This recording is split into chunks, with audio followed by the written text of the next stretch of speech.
Hello বন্ধুরা, আজকে আমি বেরিয়ে পড়লাম হাঁটতে। দেখো আমি হাঁটতে বেরিয়েছি, খানিক আগে হয়ে গেছে বৃষ্টি। আর গতকালও খুব বৃষ্টি হয়েছিল, যার জন্য আমি বেরোতে পারিনি। তা আজকে পার্কেই এসে বেশি দূর যাইনি। আর প্রচণ্ড হাওয়া দিচ্ছে, হাওয়াটা বেশ ভালো লাগছে, বেশ বসন্তকালের মতো হাওয়াটা লাগছে। গতকালের আগের দিন আমি এসেছিলাম, খুব সুন্দর সেই ঘাসের মধ্যে যে ফুলগুলো হয় ছিল, তা বৃষ্টিতে নষ্ট হয়ে গেছে, আমি এখনও দেখে যেতে পারিনি। আবার দেখো ঝিরিঝিরি বৃষ্টি শুরু হলো।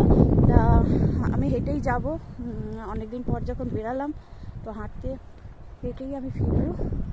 দেখো ওইদিকে পাহাড়টা দেখা যাচ্ছে আর সবুজ ঘাস। এখানে সবসময় সবুজ থাকে কেন, এত বৃষ্টি হয় না, যার জন্য সবুজ ভাবটা বেশি থাকে। ওইদিকে দেখো পার্কে, ওই দিকটা যাবো না, জোরে নেমে গেলে মুশকিলে পড়ে যাব। কালকে আমার কর্তা যেমন বেরিয়েছিল তখন বৃষ্টি ছিল না, কিন্তু এত জোর বৃষ্টি নেমেছে, প্রায় ভিজেই এসছে। যদিও মাথা ঢাকা ছিল দেখে গায়ে অতটা লাগেনি।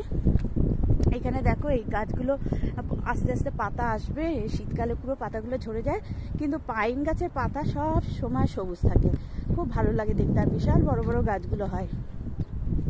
তা আজকে আমি পাশের পার্কটায় ঢুকবো না, পাশের পার্কটা ঢুকলে পরে জোর নেমে গেলে মুশকিল আছে ফেরা। তা এই হাঁটছি, দেখো হাঁটতে হাঁটতে এখানকার বাড়িগুলো এত ভালো লাগে, সব সময় মানে খালি ছবি তোলা আর বন্ধ হয় না, মানে এখানটা বেরোলে পরে মেয়ের বাড়ি থেকেও সুন্দর বেশ বাড়িগুলো দেখা যায় জানলা দিয়ে, কিন্তু জানলা খোলার উপায় নেই, কেননা প্রচণ্ড হাওয়া চলে সবসময় আর ঠান্ডা ঢুকে, যার জন্য সবসময় বন্ধই থাকে। দেখো পাশের পার্কটা, চারদিকেই বাড়ি, মাঝখানে পার্ক, দুটো পার্ক এখানে আছে। নেক্সট পার্কটা দোলনাগুলো আছে, বাচ্চারা সব আসে খেলে, অনেকেই দেখো এসছে, বৃষ্টি হচ্ছে চলে যাচ্ছে। যদি অনেকটা দূরে তোমরা দেখতে পাচ্ছ কিনা জানি না। দেখো বাড়িগুলো দেখো কত সুন্দর, দূরে দেখো পাহাড়, কত সুন্দর পাহাড়গুলো দেখেছো। পাহাড়টা যদিও বিশাল উঁচু নয়, কিন্তু যখন বরফ পড়ে এত ভালো লাগে। কিছুদিন আগে একবারই আমি পেয়েছিলাম, এখানে আসার পরে একটু ভালো স্নোফলস হয়েছিল, বেশ পেয়েছিলাম বরফ, পাহাড়গুলো সাদা হয়েছিল।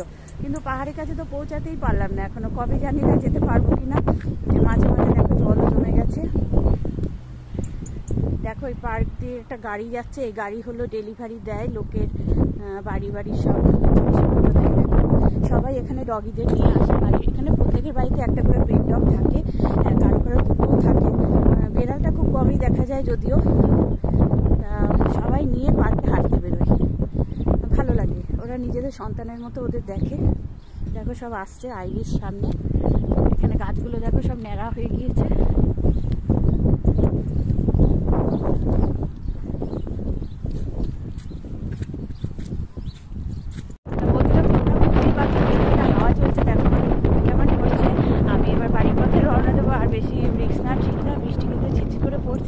এবার একটু একটু জোরে নেমে যাবে। এখানে বৃষ্টিটা খুব একটা জোরে হয় না যদিও, কিন্তু গতকাল মুষলধারে বৃষ্টি হয়েছিল, মানে এত জোরে বৃষ্টি আমি দেখিনি এর আগে এখানে এসে। তা বন্ধুরা আজকে টাটা।